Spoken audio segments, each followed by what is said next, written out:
आज की कहानी है गोलू मोलू और भालू।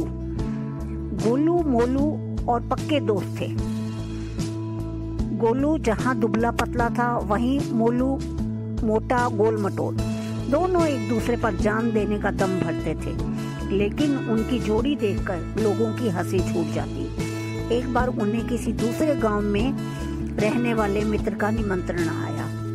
उसने उन्हें अपनी बहन के विवाह के अवसर पर बुलाया था। उनके मित्र का गांव कोई बहुत दूर तो नहीं था, लेकिन वहां तक पहुंचने के लिए जंगल से होकर गुजरना पड़ता और उस जंगल में जंगली जानवरों की भरमार थी।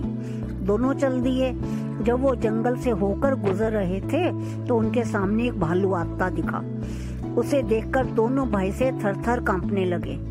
तभी दुबला पतला गोलू तेजी से दौड़कर एक पेड़ पर जा चढ़ा, लेकिन मोटा होने के कारण मोलू उतना तेज नहीं दौड़ सकता था।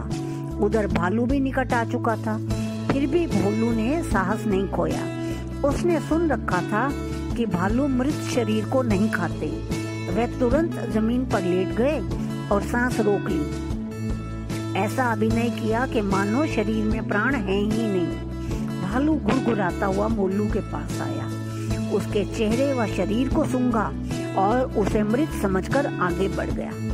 जब भालू काफी दूर निकल गया तो गोलू पेड़ से उतरकर मोलू के निकट आया और बोला, मित्र, मैंने देखा था कि भालू तुमसे कुछ कह रहा था।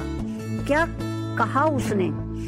मोलू ने गुस्से में भरकर जवाब दिया, मुझे मित्र कहकर ना बुलाओ।